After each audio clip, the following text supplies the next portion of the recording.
अस्सलाम वालेकुम, this is advocate Saba Ajmal Bhatti and you are watching my YouTube channel. आप सबसे रिक्वेस्ट है कि आप मेरे चैनल को सब्सक्राइब कर लेंगे और मेरी वीडियो को बिल्कुल मुकम्मल वॉच करेंगे। तो बढ़ते हैं आज के टॉपिक की तरफ। तो आज का जो मेरा टॉपिक है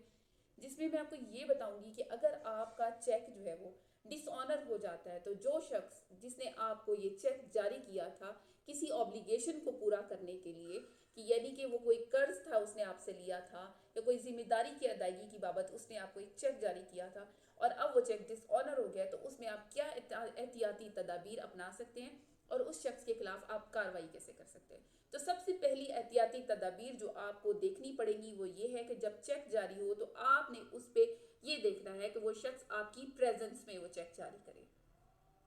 दूसरी बात ये कि वो शख्स ना सिर्फ आपकी प्रेजेंस में चेक जारी करे बल्कि साइन जो है वो अपने जेन्युइन करे और आपकी प्रेजेंस में करे, और उस पर जो डेट तहरीर होगी वो भी आपके सामने ही तहरीर होगी और आपने जो है वो अपने सामने उस बंदे से सिग्नेचर कराने और चेक आपके नाम पे जारी करवाना है। यानी वो शख्स चेक आपके नाम पे जारी करेगा, सिग्नेचर आपके सामने करेगा और डेट आपके सामने डाल के अमाउंट जो है वो तहरीर करके चेक आपके हवाले कर देगा। अच्छा, यहाँ पर एक इम्पॉर्टेंट बात जो आपको अपने माइंड में रखनी है कि ये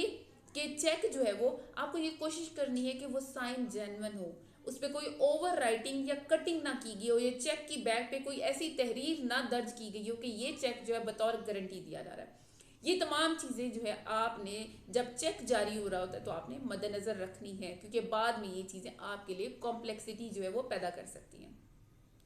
उसके बाद क्या करना है, आपने वो चेक लेना है जिस पे उस पर जो अमाउंट तहरीर होगी आपने बैंक में जाना है और बैंक उस पर जो है वो डिसऑनर स्लिप लगा देगा और डिसऑनर स्लिप लगाने के बाद आपकी जो है उसके खिलाफ कार्रवाई जो है वो शुरू हो जाएगी। अब ये इस तरह नहीं है कि आपने जाना है चेक डिसऑनर होगा तो फिर आपने डिसऑनर स्लिप के बाद उस पर जो आप एफआईआर करा सकते हैं। उस पर दो तरह की आप कार्रवाई कर सकते हैं, सिविल कार्रवाई भी कर सकते हैं और फौजदारी कार्रवाई भी कर सकते हैं। यानी कि अगर वो शख्स आपको देने से इनकारी है तो आपने ये देखना है कि जब डिसऑनर हुआ आपने जब जो उस पर डेट तहरीर थी उसके 6 महीने के अंदर जाके आपने उस पर डिसऑनर स्लिप लगवानी है और उसी 6 महीने के अंदर जाकर आपने जो है वो उसके खिलाफ एफआईआर दर्ज करानी है और दावा दायर करना है। अगर आपने ये 6 महीने के बाद कराया तो ना आप उस पर फौजदारी कार्रवाई कर सकते हैं और ना ही आप उस पर कोई दीवानी कार्रवाई जो है वो कर सकते हैं। अब ज़रूरी नहीं है कि आपने एक चेक आपका डिसऑनर हुआ तो आपने फ़ौरन से भागते हुए जाना है और उस बंदे के खिलाफ जो है वो एफआईआर दर्ज करा देनी, नहीं, बिल्कुल भी ऐसा नहीं है। अगर आपका चेक डिसऑनर हो गया है तो आपने वो डिसऑनर स्लिप वसूल करनी है बैंक से और उसके बाद आपने उस शख्स के जो है एक लीगल नोटिस उस शख्स को जारी करना है। यानी निगोशिएबल इंस्ट्रूमेंट एक्ट के सेक्शन 30 के तहत आपने उस शख्स को एक लीगल नोटिस जो है वो भिजवाना है, जिसमें आपने उस शख्स को ये बताना है कि आपने मेरे से जो है वो वादा किया था कि आप मुझे इतनी अमाउंट फलां तारीख को जो वो दे देंगे और आपने फलां लोगों से इस जिम्मेदारी के इवज या इस कर्ज की जो है अदायगी के इवज जो है आपने मुझे एक चेक जारी किया था जो कि फलां उस पर डेट तहरीर थी और मेरे नाम जारी किया गया था जिसपे आपके सिग्नेचर थे और हमने बैंक से जो है वो रजू किया है तो बैंक ने उसमें डिसऑनर स्लिप लगा दी है। लिहाजा अगर आप 5 से 6 दिन के अंदर जो है हमें अदायगी कर दें, अदरवाइज आपके खिलाफ जो है वो कार्रवाई अमल में लाई जाएगी। उसके बाद आपका एक प्रोसेस शुरू होता है कि आप अब उस शख्स के खिलाफ जो है फौजदारी कार्रवाई में जा सकते हैं अगर उस शख्स ने आपके लीगल नोटिस का जवाब नहीं दिया। उसके बाद आपने जाना है, अब जब आपको ये लग गया कि अब वो शख्स टोटली इनकारी है और आपको जो है वो अदायगी नहीं कर रहा अपनी रकम, अच्छा ये आपने ये बात अपने माइंड में रखनी है। ये आप जो उस शख्स के खिलाफ एफआईआर दर्ज करा रहे हैं ये आपकी रकम की वसूली के लिए नहीं है। चेक हमेशा किसी ऑब्लिगेशन को परफॉर्म करने के लिए दिया जाता है और अगर कोई शख्स डिसऑनेस्टी या बदनीयती से कोई चेक जारी करता है तो ये उसकी बदनीयती की सजा दिलाने के लिए उसके खिलाफ फौजदारी कार्रवाई की जाती है। रकम की वसूली के लिए आप एक अलहदा दीवानी दावा यानी ऑर्डर 37 का एक दावा दायर करेंगे जो कि समरी इन नेचर होगा, यानी समरी ट्रायल होगा और उसमें आप रकम जो है वो वसूल कर सकते हैं। लेकिन फौजदारी कार्रवाई या जो आप एफआईआर दर्ज करवाएंगे उस बंदे के खिलाफ वो सिर्फ और सिर्फ उसकी ऑब्लिगेशन की जो है वो उसने बददियानती अगर की है, उसने ऑब्लिगेशन को परफॉर्म नहीं किया और एक बददियानती से चेक जारी कर दिया तो इसलिए उसके खिलाफ फौजदारी कार्रवाई जो है वो अमल में लाई जाएगी। अब आपको उस शख्स आपने क्या करना है, उस शख्स ने आपको वो अमाउंट अदा नहीं की, आपने जाना है एसएचओ के पास, एक दरख्वास्त जो है उसको देनी है। कि भाई फलां शख्स जो था उसने मुझे ये चेक जारी किया था और अब वो देने से इनकारी है, उसको लीगल नोटिस भी भेज दिया गया। लीगल नोटिस की आपने जो है वो कॉपी साथ में लाजमी लगानी है, पास देनी है कि फलां शख्स ने जो है वो मुझे एक चेक जारी किया था, लेकिन उसको लीगल नोटिस भी भिजवाया गया, उसके बावजूद वो शख्स जो है मुझे मेरी अमाउंट देने के लिए तैयार नहीं है, लिहाजा वो चेक जो है वो डिसऑनर हो गया, लिहाजा उसके खिलाफ फौजदारी कार्रवाई अमल में लाई जाए। तो जो आपका एसएचओ है वो ड्यूटी बाउंड है, ये उसकी जिम्मेदारी है कि सेक्शन 154 सीआरपीसी के तहत जो है, क्योंकि एक कॉग्निजेबल ऑफेंस मेड आउट हुआ है, तो इसलिए वो आप उसके खिलाफ एफआईआर दर्ज करे और कार्रवाई करके उस शख्स को जो है उसके ऊपर एफआईआर दर्ज करे।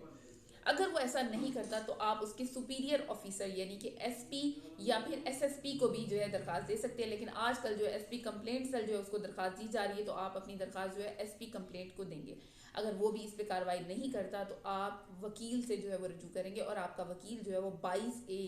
22B की एक पिटीशन दायर करेगा, जिसमें वो आपके एसपी की दरखास्त और आपके जो आपने एसएचओ को दरखास्त दी होगी वो दोनों दरखास्तें आपने उनकी कॉपी साथ में लगानी है और हमने ये बताना है उस दरखास्त के अंदर कि हमने एसएचओ को एक दरखास्त दी, उसके बाद हमने एसपी कंप्लेंट को दरखास्त दी कि इस शख्स ने जो है हमें चेक जारी किया था जो कि डिसऑनर हो चुका है, इसके खिलाफ जो है एफआईआर दर्ज की जाए, लेकिन उन्होंने हमारे मुकदमे का इंदराज नहीं किया और आप उसमें 22A 22B में अपना आर्ग्यूमेंट करेंगे।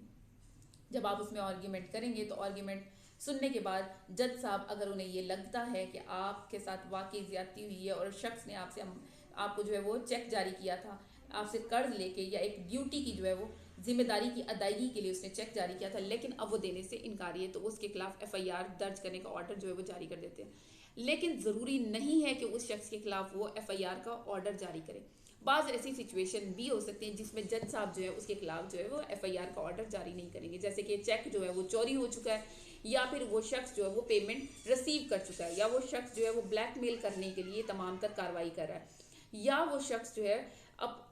या फिर उस शख्स ने चेक जारी होने के 6 माह के बाद जो है उस पर डिसऑनर स्लिप जो है वो लगवाई है और 6 माह के बाद वो दरखास्त लेके जो है वो एसएचओ के पास आया है और उसने 6 माह बाद जो है वो 22A की पिटीशन दायर की है, तो अदालत कभी भी इन ग्राउंड्स पर जो है एफआईआर का ऑर्डर नहीं करेगी, क्योंकि ये सब चीज़ें उस शख्स की मेलाफाइड इंटेंशन को जाहिर कर रही हैं, क्योंकि वो पेमेंट वसूल कर चुका है या चेक चोरी हुआ था किसी का और उसने आकर जो है रीपेमेंट के लिए उसने जो है वो यहाँ पर 22A फाइल की हुई है, या फिर वो शख्स जो है ब्लैकमेल करने की नीयत से ये कर रहा है या 6 महीने का टाइम गुजर चुका है, तो ऐसी सिचुएशन में कभी भी अदालत जो है एफआईआर का ऑर्डर नहीं करेगी। जब आपका एफआईआर का ऑर्डर इन केसेस में अगर हो जाता है तो फिर अदालत से आपने वो ऑर्डर की सर्टिफाइड कॉपी वसूल करनी है और वसूल करने के बाद आपने एसएचओ के पास जाना है और एक दरखास्त दस्ती हाथ से लिख कर एसएचओ को देनी है, जिसमें आपने ये बताना है कि हमने फलां सेशन जज साहब के पास जो है 22A 22B की एक पिटीशन जो है वो दायर की थी और उन सेशन जज साहब ने हमारी इस्तदा पर जो है वो इस पर पर्चे का ऑर्डर कर दिया, लिहाजा आप इस शख्स के खिलाफ जो एफआईआर रजिस्टर करें। अगर फिर भी एसएचओ जो है पहले तो एसएचओ जो है वो उसके खिलाफ जो एफआईआर दर्ज कर लेगा, लेकिन इन केस कि अगर वो फिर भी दर्ज नहीं करता तो फिर आपने सेम कोर्ट में वापस आना है, यानी सेशन जज साहब के पास आना है और फिर उन्हें दरख्वास्त देनी है कि आप जो है वो एसएचओ को वो हिदायत करें। एक तो आपने कंटेम्प्ट ऑफ कोर्ट की दरख्वास्त जो है वो अदालत में देनी है। अब ये रेगुलर कंटेम्प्ट ऑफ कोर्ट की तरह नहीं होगी, सिर्फ कॉम्प्लाइंस ऑफ ऑर्डर के लिए होगी, यानी कि जो ऑर्डर अदालत पहले कर चुकी है आप ये कहेंगे कि उसकी कॉम्प्लाइंस करा के दी जाए, एसएचओ को तलब किया जाए और उसे हिदायत की जाए कि वो एफआईआर दर्ज करके अदालत में लेके आए। फिर अदालत जो है इन केसेस में उस एसएचओ को तलब करेगी और उसे कहेगी एफआईआर दर्ज करके मेरी अदालत में जो है वो लेके आओ, ताकि ये इंश्योर हो सके कि एफआईआर दर्ज हो गई है। ये तो हो गई तमाम तर एहतियातें और तमाम तर लीगल प्रपोजिशन या लीगल कार्रवाई जो कि मैंने आपको बताई कि अगर आपका चेक डिसऑनर हो सके तो आपने क्या क्या करना है। तो सबसे पहली चीज़ जो मैंने आपको बताई वो ये थी कि आपने जब चेक जो लेना है वो अपनी प्रेजेंस में लेना है, सिग्नेचर जेन्युइन होनी चाहिए, कोई कटिंग ओवर राइटिंग नहीं होनी चाहिए, उसके पीछे कोई गारंटी की हेडिंग नहीं होनी चाहिए, यानी कोई हेड नोट ना दिया हुआ हो कि ये गारंटी के तौर पे जारी हुआ है। फिर आप उस शख्स को एक लीगल नोटिस जारी करेंगे। लीगल नोटिस जारी होने के बाद आप उस शख्स के खिलाफ जो है वो दरखास्त लेके एसएचओ के पास जाएंगे और एसएचओ उस पर जो है उसके खिलाफ एफआईआर दर्ज करेगा। लेकिन अगर एसएचओ एफआईआर दर्ज नहीं करता तो 22A 22B के तहत आप उस शख्स के खिलाफ कार्रवाई करवा सकते हैं और अगर फिर भी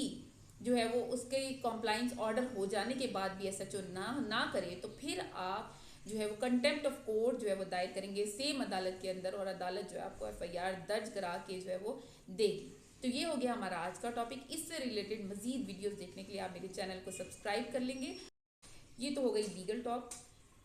अगर आपका कोई भी मसला है पाकिस्तान में या पाकिस्तान से बाहर, तो आप हमसे लीगल एड ले सकते हैं। हमारी टीम आपको बर वक्त जो है वो एड प्रोवाइड करेगी। Thank you so much.